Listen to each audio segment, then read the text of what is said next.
Okay, so morning routine this morning, what I was working on, I only had one expense to track, came out of my checking account, which is, it's not Hulu, it's our Disney Plus bundle for $16. So here's what I was working on.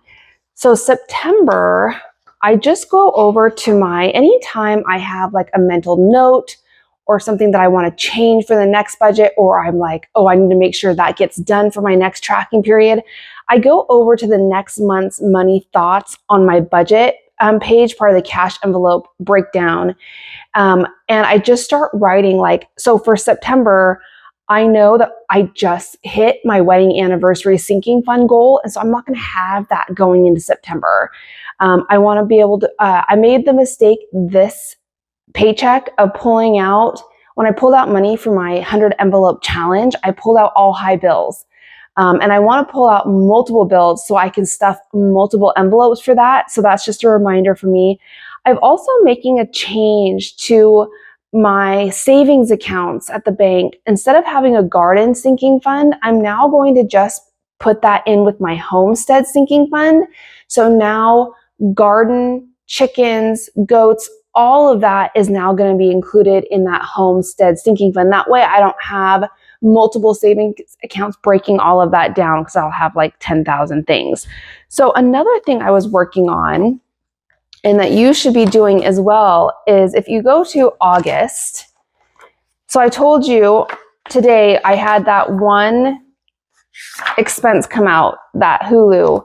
So technically, what I need to start doing now that I have bills start coming out from here, I need to go over to my paycheck and I need to start filling out my actual column.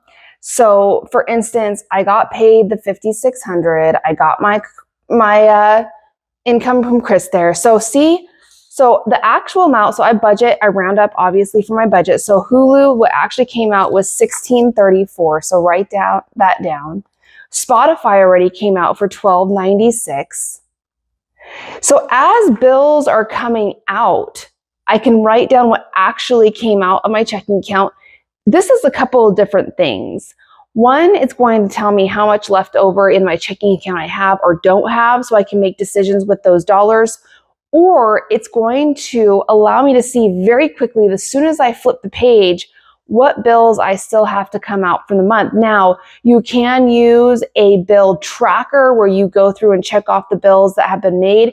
This is one of the ways that I do that without having an additional or extra worksheet.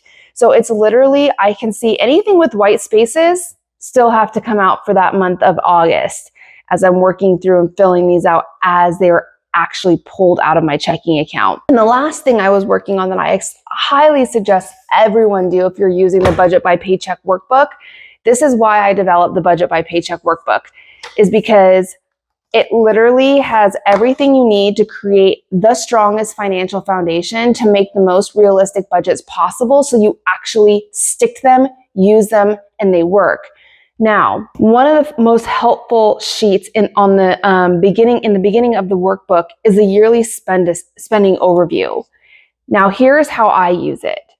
So I write all of my budget categories here. This is my monthly inflow at the top. So you have your earned income, your other income, and your savings used. And then you write down your budget categories. And every month when you're done closing out your budget, or you're done tallying up your income and your expenses, you write that down for each one of your budget categories, and then your total expenses, and then the balance you have left in your checking account, which to me is my checking account cushion. It's the balance that I'm rolling over into the next month in my checking account. So the reason I like doing this, and it might be hard because it's kind of uneven, but I like doing this because I like to see trends. And here's what I mean by that.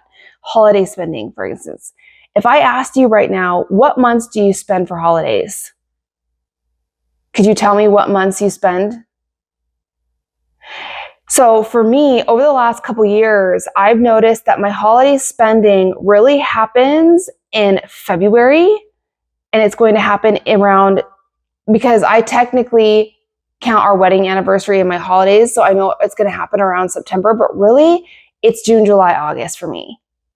And if you look at my spending comparison, my yearly spending overview, if you go across holiday, okay, I spent $346 in February. You know what February is? Valentine's Day.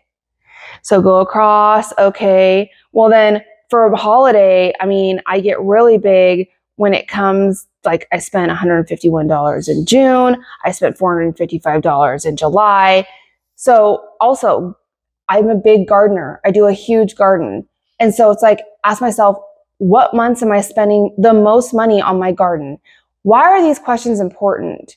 Because it's going to help you better plan and prepare your budgets based on months or seasons. Here's another thing. Look at your fun activity.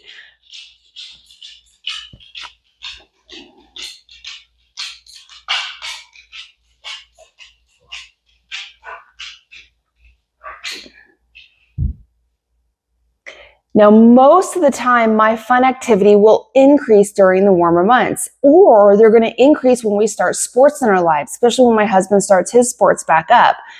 So if you go across fun, you can see it's pretty low in January and February. Look how it starts creeping up. March, April, May. Now, May was only $1,124 because we ended up doing a small baseball tournament over at the Tri-Cities. My vacation spending is in my fun and entertainment category, which means my funds is going to skyrocket coming into October, November, December.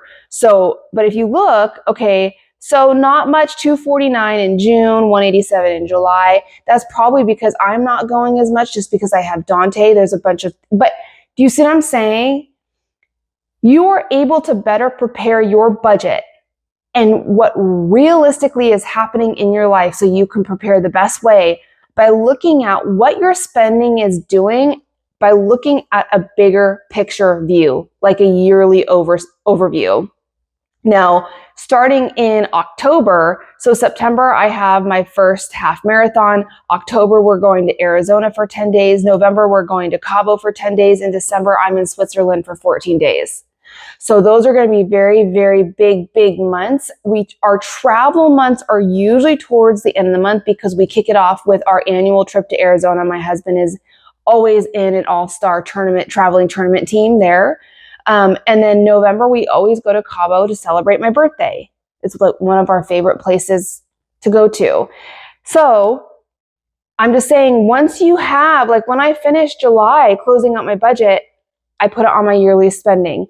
I'm going to use this yearly spending overview when I'm doing my budget starting for next year in January. Okay, go back. What's going on with my spending in January of last year and what's about to happen? So that's what I have going for my money morning routine.